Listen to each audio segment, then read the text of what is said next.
galerinha, beleza? Tudo tranquilo? Hoje eu vim aqui trazer mais uma dica de leitura para vocês, tá? É esse livro aqui, ó. A Vida que Ninguém Vê, da Eliane Brum, cara. É um livro que eu li faz bastante tempo. Ele foi editado em 2006, tá? Mas na verdade esse livro aqui é a história, então ela começa com a Eliane Brum trabalhando como colunista da Zero Hora. E ela, na verdade, ela tem uma sensibilidade muito grande assim, na escrita, ela tem um estilo muito bacana de escrever. O que acontece? O editor dela pede, na verdade, o editor-chefe, então, para ter uma coluna diferente na edição de sábado da Zero Hora, e ele convida a Eliane Brum. E a Eliane Brum aceita de primeira, e esse livro é muito bacana, por quê? Porque ela começa a dar, velho, ela dá voz a personagens comuns, assim, da vida cotidiana de Porto Alegre. Então ela vai saindo por aí e ela cria um estilo, ela teve várias pesquisas depois em relação à escrita dela, sobre essa questão que ela chama de jornalismo da escuta, a lá New Journalism, assim, que foi um movimento que surgiu nos Estados Unidos ali na década de 60, 70, tá? Que na verdade era isso, tu escutava a tua fonte e muitos autores inclusive dizem que não anotavam nada. E aí eles chegavam em casa e aí eles escreviam a partir da lembrança, da memória que eles tinham daquela entrevista, daquela conversa com a personagem, né? Com uma fonte, na verdade, que se torna personagem, tá? Então, na verdade, esse livro aqui, ele é um livro bacana, porque são reportagens, crônicas, colunas. Então, na verdade, ele é quase uma metalinguagem, assim, um intertexto, uma mescla de gêneros, assim, entre mais ou menos esses três que eu falei, que é a crônica, a reportagem e a coluna. E aí o que acontece, cara? A Eliane Brum, então, ela vai fazendo essas colunas, começa mais ou menos em 98, ganhou vários prêmios em 99, e a edição do livro sai, então, em 2006.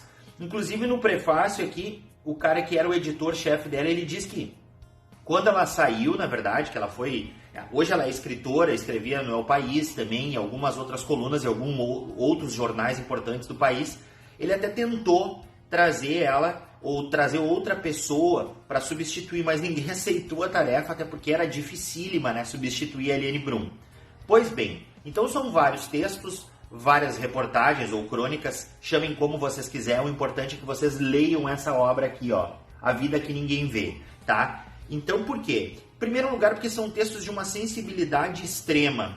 Segundo lugar, porque é uma fonte, uma referência, um repertório sociocultural bacana. E é um livro que tu pode, na verdade, ler assim... tô a fim de ler uma crônica, uma coluna. Não que seja uma leitura rápida e fácil, ela é profunda, ela é sensível, ela tem um estilo de escrita diferente. Mas é legal porque é aquela leitura, assim, eu vou fazer uma leitura de uma reportagem, de um texto desse livro aqui para tornar meu dia melhor, né? Ou talvez pior, para mim refletir um pouco mais, tá? Tem vários textos aqui, mas eu separei para vocês um que me chama, assim, muita atenção, que quando eu li eu fiquei chocado, me emociona bastante, tá? Que é O Enterro de Pobre. Eu vou ler uma partezinha do início para vocês e o final, então, desse texto, tá? Toda reportagem ela traz, assim, uma foto com foco, ela foca em alguma coisa que não o rosto dos personagens. Então a gente já pode ver aqui o enterro de pobre, tá? E ela começa assim, ó. Não há nada mais triste do que o enterro do pobre, porque o pobre começa a ser enterrado em vida. Quem diz é Antônio, um homem esculpido pelo barro, de uma humildade mais antiga do que ele. Um homem que tem vergonha até de falar. E, quando fala, teme falar alto demais. E quando levanta os olhos, tem medo de ofender o rosto do patrão apenas pela ousadia de erguê-los. Quem diz é Antônio Antunes. Ele acabara de sepultar o caixão do filho, cujo rosto desconhece. O bebê, de 900 gramas, que morreu ainda no ventre da mãe.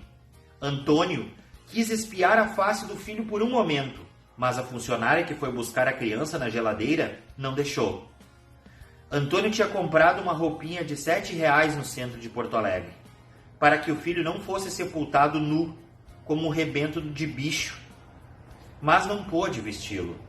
Restou a Antônio o caixãozinho branco que ninou nos braços até a cova número 2026 do Campo Santo do cemitério da Santa Casa. Debaixo de uma das mais de 2.000 cruzes semeadas na terra fofa do Campo Santo, há uma sina como a de Antônio. Para enterrar o resto da história, que ainda virá, é preciso conhecer o que é a morte do pobre. É necessário compreender que a maior diferença entre a morte do pobre e a do rico não é a solidão de um e a multidão do outro, a ausência de flores de um e o fausto do outro, a madeira ordinária do caixão de um e o cedro do outro. Nem é pela ligeireza de um e a lerdeza do outro. A diferença maior é que o enterro de pobre é triste, menos pela morte e mais pela vida. Uou, né? Cara, quando eu li esse texto todo pela primeira vez, assim, eu juro pra vocês que eu chorei. Porque ele é um texto de uma sensibilidade, de um reflexo da sociedade, do que acontece muitas vezes por aí, tá? Em muitos casos são muitos Antônios que poderiam ser José. Então, na verdade, esse texto me toca pra caramba, cara, tá? E eu li só o início e o final pra vocês, tá? Então, cara, é mais ou menos nesse teor.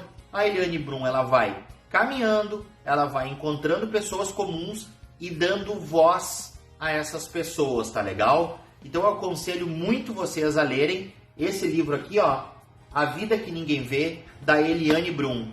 Como forma de conhecer melhor a sociedade em que a gente vive, como forma de se conhecer melhor, uma leitura inicial, talvez, para entender essa questão desse jornalismo da escuta, essa sensibilidade da Eliane Brum, que tem mais livros além desse aqui, que eu ainda vou trazer para vocês para a gente conversar, tá? Beleza, galera? Espero que tenham gostado. Então, essa é a dica de leitura da vez. Grande abraço, tamo junto.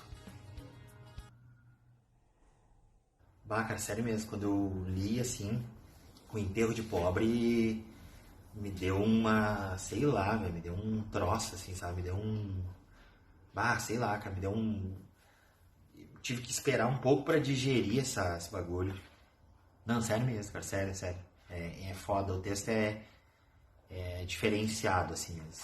Cruz, me deu um... sei lá explicar pra vocês, mas é maravilhoso a gente ler pra ver essas questões todas e tal. Mas me...